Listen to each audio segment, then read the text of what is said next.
ಜನನಿಯಲಿ ಚಲಿಸುವಾಗಲೆಯುವುದು ಸೇರಿಕೊಂಡುದೆ ಇತ್ತಲಾಗಿ ನಿನಗೆ ನಾರಿಯಾವಳು ಮಕ್ಕಳೆಷ್ಟಿಗಳು ಎನೆಗೊತ್ತು ನಾರಿಯಾವಳು ಮಕ್ಕಳೆಷ್ಟಿಗಳು ಎನಗೊತ್ತು ದೂರದಂದನಿ ಪೀಠ ನೀಲ ಜಾಕ್ಷಿಯು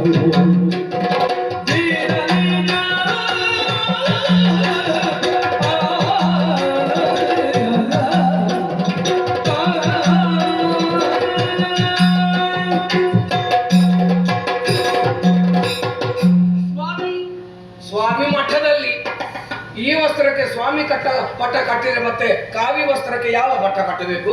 ಬೇಡ. ಓ ಧೀರ, ಮೊದಲು ಧೀರ, ಈಗ ಬರ ಬೀರ. ಹೌದೇ? ಮುಖ ತೋರಿಸಬಹುದಾ? ಮುಖದಲ್ಲಿ ಸುಖ ಇಲ್ಲ. ಯಾರಿಗೆ? ತೋರಿಸುವವರಿಗಿಲ್ಲ, ನೋಡುವವರಿಗೂ ಇಲ್ಲ. ನನಗೆ ಸುಖ ಉಂಟು, ಮುಖ ತೋರಿಸ್ತೀರಾ? ನೋಡಬಹುದು. ಹೌದೇ? ನಿಮ್ಮನ್ನು ನೋಡುವಾಗ ಕೆಲವು ಪ್ರಶ್ನೆ ಕೇಳಬೇಕು ಅಂತ ನನ್ನ ಮನಸ್ಸು ಹೇಳ್ತಾರೆ. ನನ್ನಲ್ಲಿ ಪ್ರಶ್ನೆ ಒಂದೊಂದಾಗೆ ಕೇಳ್ತೀರಾ ಅಲ್ಲ ಒಟ್ಟಿಗೆ ಕೇಳ್ತೀರಾ? ನಿಮಗೆ ಹೇಗೆ ಅನುಕೂಲ? ಒಂದೊಂದಾಗೆ ಕೇಳಿದರೆ ಪರಿಶೀಲಿಸೋಣ, ಒಟ್ಟಿಗೆ ಕೇಳಿದ್ರೆ ಉತ್ತರಿಸುವುದಕ್ಕೆ ಕಷ್ಟ ಆಗ್ಬೋದು. ಒಂದೊಂದಾಗಿ ಕೇಳ್ತೀನಿ. ಒಳ್ಳೆಯದು. ನಿಮ್ಮ ಊರು ಯಾವುದು? ಊರು ಮೊದಲು ಬಂಗಾಳ, ಈಗ ಬರೇ ಕಂಗಾಲ.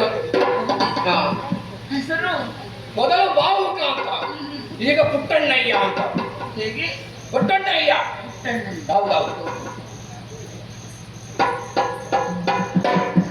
ನಿಮ್ಮ ಯುರೋಪ ನೋಡುವಾಗ ನಿಮಗೆ ವಿಚಿತ್ರ ಅನಿಸ್ತದೆ.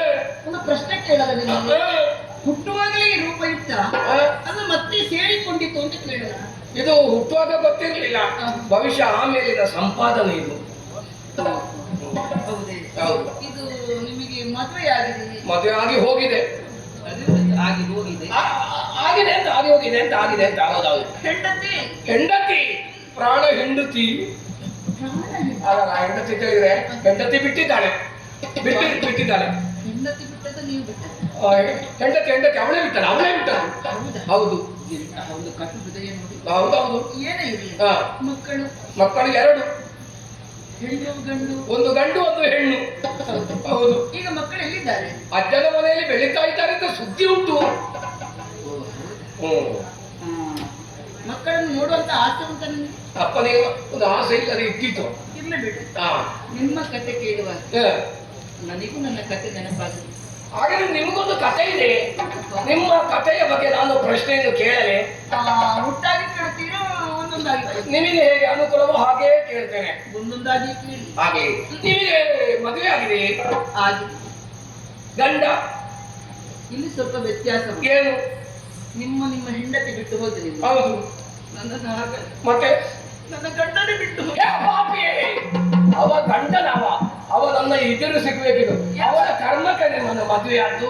ಅವನ ಎದುರು ನಾನು ಸಿಕ್ತಿದೆ, ಅವನ ಹೊಟ್ಟೆಗೆ ಚೂರಿ ಹಾಕ್ತೇನೆ. ಹೆಂಡತಿಯನ್ನು ಸಾಕುವುದಕ್ಕೆ ಆಗುದಿಲ್ಲ ಅಂತ ಬಿಟ್ಟು ಹೋಗ್ತೇನೆ. ಯಾಕೆ ಹೋದವ? ದಯವಿಟ್ಟಂತಹ ಮಾತನಾಡக்கூಡ. ಯಾಕೆ? ನನ್ನವರ ಯಾವುದೊಂದು ಕಷ್ಟಕ್ಕೆ ಸಿಲುಕಿ ಆ ರೀತಿ ಬಿಟ್ಟು ಹೋಗಿರಬೇಕು. ಅದಷ್ಟು ಯಾರು ಸುದ್ದಿ ನಮಗೆ ಯಾಕೆ? ಅವರಿಗೆ ಬೈಯುವುದಕ್ಕೆ ನೀವು ಯಾರು? ಅದಷ್ಟು ಬೇಡ. ಹಾಗೆ ಮಕ್ಕಳಾಗಿ ಗಂಡ ಹೆಣ್ಣ ಎರಡು, ಒಂದು ಗಂಡು ಒಂದು ಹೆಣ್ಣು. ಓ, ನನ್ನ ಮಕ್ಕಳೇ ನಿನ್ನ ಮಕ್ಕಳು?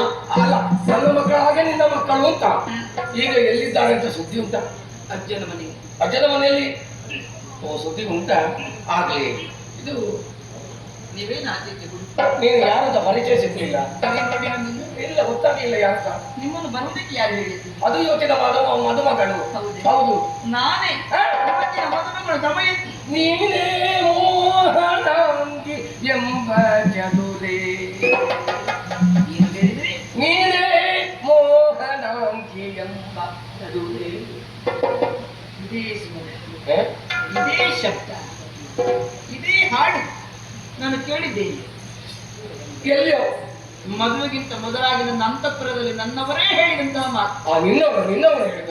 ಇರ್ಬೋದು ಇರ್ಬೋದು ಇರ್ಬೋದು. ನೀವು ಮಾತಾಡಿಕೊಂಡಿರ್ಬೋದು. ಏನೇ ನಿನ್ನ ಮದುಮಗಳಲ್ಲ.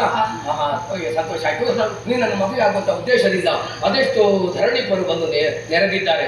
ಎಲ್ಲ ಕೊರಳು ಉದ್ದ ಮಾಡಿದ್ದಾರೆ. ನನ್ನ ಕೊರಳಿಗೆ ಬೀಳಿ ನನ್ನ ಕೊರಳಿಗೆ ಬೀಳಿ ಅಂತ ತಡ ಮಾಡೋದು ಬೇಡ. ಅವರ ಆಸೆಯನ್ನು ನಿರಾಸೆಪಡಿಸುವುದು ಬೇಡ.